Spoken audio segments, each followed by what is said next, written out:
I am attending a conference, a minister's retreat with workshops, and we're asked as part of the workshop on homiletics, on preaching, to critique each other's sermons.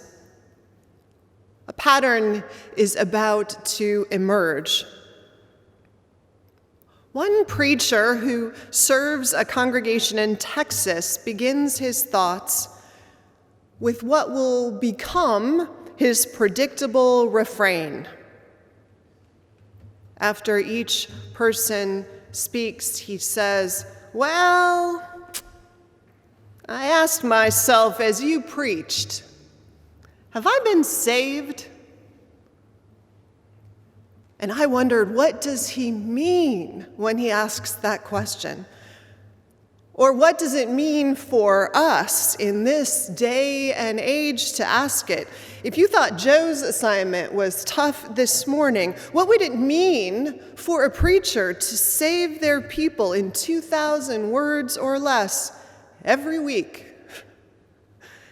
I never did get to ask the preacher himself what he meant, but out of curiosity, I will admit to going online after the conference and listening to at least one of his sermons. Though, to be honest, that didn't put me any closer to the answer. Maybe he was hoping we would answer the question for him, for real. Salvation has been a word that religions, some of them at least, have been obsessed with for millennia. Our tradition, the Universalist half, was founded on a debate over that question. More than a few good people, including some of our theological relatives, were martyred over it, and certainly in moments of fear or on the brink of war or in the trenches, the question of whether you or I were saved was one our ancestors fretted about as much, sometimes more, than whether in such times they had enough food in the larder. What does it mean? For me, the word means most, if I had to summarize it, some sense of being made right with God, or what we know as ultimate, and very often involved some act of choice, some moment of time that put us into right relationship. A baptism, an acceptance of some version of God as your guiding force.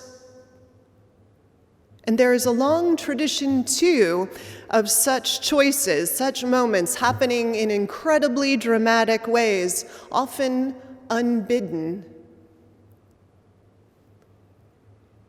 Even those who were not raised in a traditional religious household probably know, at least from works of literature and history, some stories of these moments of salvation.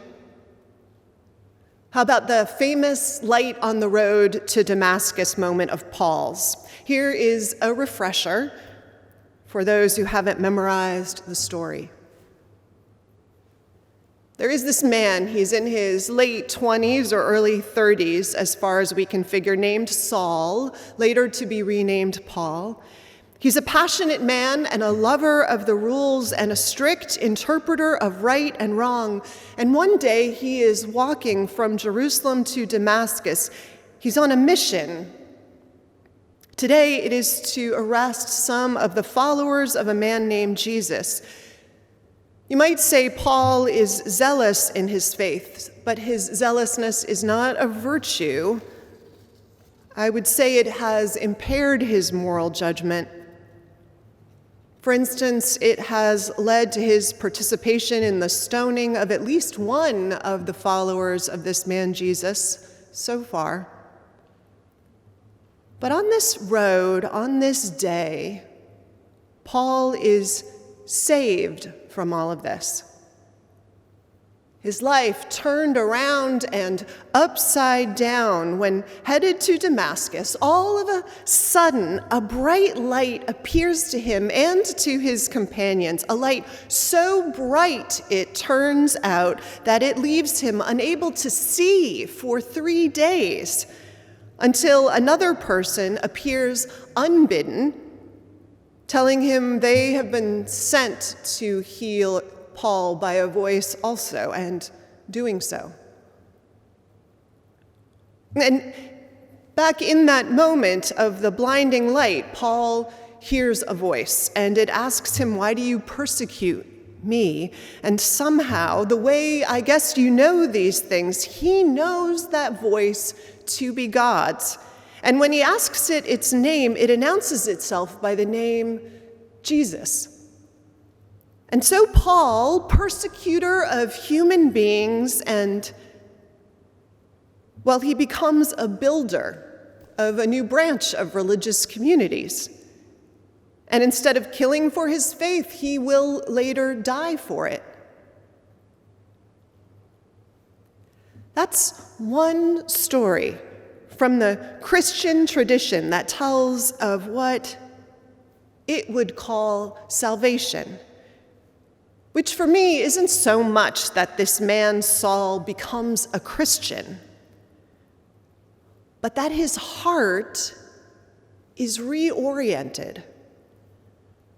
In this case, toward a more fruitful relationship with what you might say is all that is divine.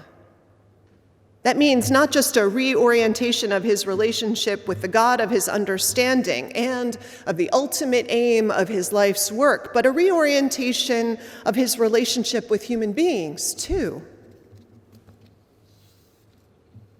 Maybe we all have some moment of dramatic reorientation that we remember.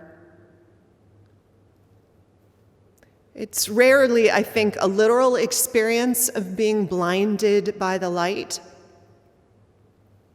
Often it happens in way less public moments. Maybe it's an epiphany in the library,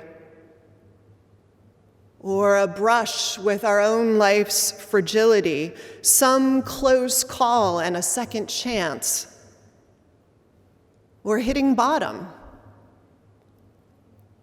There are so many ways we find ourselves sorted out that begin in a moment or a chapter of life. Harriet Beecher Stowe talks about the power of friends, a particular gift of a friend who can reorient us. She has that gorgeous notion of how to describe what we're being saved for and directed back toward in these moments. Every leaf and flower, she says, as you remember from the reading, to which the growth of a plant is constantly urging it. And this ideal, this perfect form too, toward which each of us is leaning, yearning, urged. And there are these rare people, she notes, who come into our lives, she says sent by God, but precious offerings no matter what the source of their arrival, who see that beauty and fruition toward which we were meant to grow, even and especially when we cannot see it, who see beyond the rubbish of our imperfections, as she calls them, and love the ideal in us. And you might even say love it out of us or love us into it. Maybe some of you know those kinds of salvation moments. Maybe you've had them. I think I have.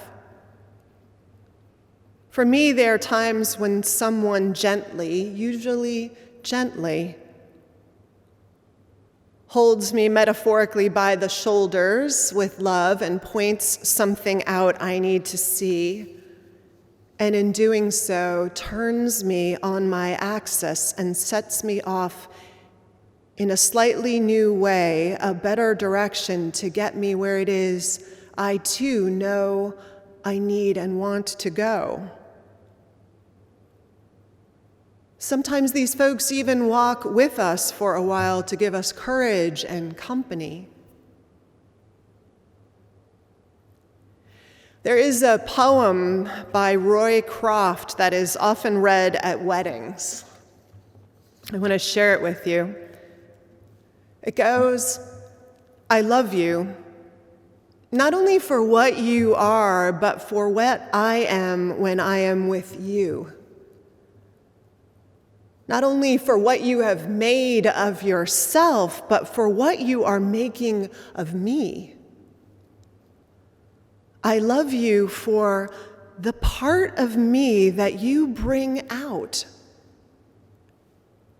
I love you for putting your hand into my heaped up heart and passing over all the weak and foolish things that you cannot help dimly seeing there, and for drawing out into the light all the beautiful belongings that no one else had looked quite far enough to find. I love you because you are helping me to make of the lumber of my life not a tavern, but a temple. Out of the works of my everyday, not a reproach, but a song." That kind of love, that kind of seeing deeply into one another and the promise of its life, seeing a life beyond its limits and its mistakes, that is a kind of salvation, isn't it? When someone offers it to us, when we offer it to others, this believing in one another.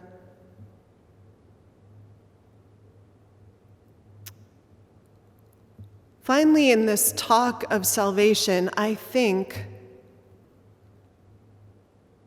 that sometimes too, the reorientation of our life that we're talking about comes out of pretty dramatic upheavals. Earthquake moments, I want to call them, not that I am bidding anything to literally shake our earth these days, because heaven knows we are in a world that is quaking quite enough right now. These earthquake moments, as I'm calling them, they're the times, you might say, when life pulls the rug out from under us and the tablecloth out from underneath the banquet that we have prepared and we're ready to sit down at, and everything shakes, and some things we thought could be trusted to be there for us topple. These are these hugely disorienting, disturbing, scary moments of our lives, sometimes of our shared life, and as you already know, perhaps from your own experience, these times, too, have the power to reorder our insides as they upend the world outside us. Because, for better or for worse, times of upheaval, well, they're often times when some new vision has a chance to break in. In the rebuilding of life in and after such times, after all, we have to be asking questions about what we will rebuild and how we're going to do it and what values and goals are going to guide that process in all of the exhausting choices we make, and what we will leave behind in the rubble and the aftermath, and what we pick out of it and dust off and carry it with us treasured into the next chapter. I don't think life has a lot of earthquake moments, and they are rarely actual earthquakes and almost never pandemics. More often, they show up as painful but not uncommon personal tectonic shifts, things that you know well, like a divorce or a breakup, like life after the loss of someone that we loved dearly, or maybe the loss of something we love, maybe during an illness, or if we lose maybe some ability that we once had that was important to our identity and our life activities. Sometimes being fired from a job cracks the foundations we thought we stood on and wakes us up to big questions. For me once, it was a despair that was like a depression that wouldn't lift, that in retrospect was telling me the life I was living couldn't go on the way it was. Something happens in those moments that shakes us to our core, and often in doing so demands that we rethink the plans we had and the assumptions we were making. And not surprisingly, often results in a powerful reorientation and reordering, and often toward fuller life. Of course, this isn't why this reorientation toward fuller life that often happens after and in the aftermath of such moments, it isn't why such disorienting things happen to us. I don't believe for a second they are sent by some God who thinks that we need to be broken to be remade. Sometimes heartbreak and upset are the natural consequences of the way we were living.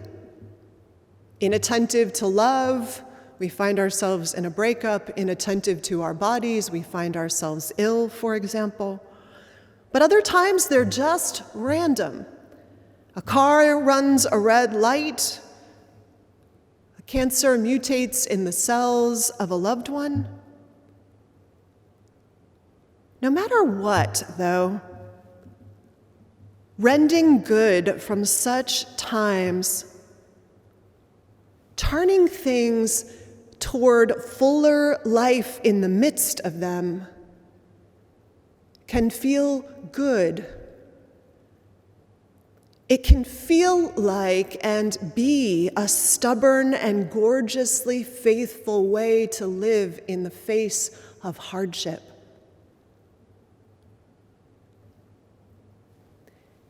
It remains to be seen what reorientation of our individual and shared lives will be what we take away from the hardship and the losses that, by all estimates, we will certainly all suffer in the months ahead. One thing we do already know for sure, though, is that in a very dramatic way, we are in this together.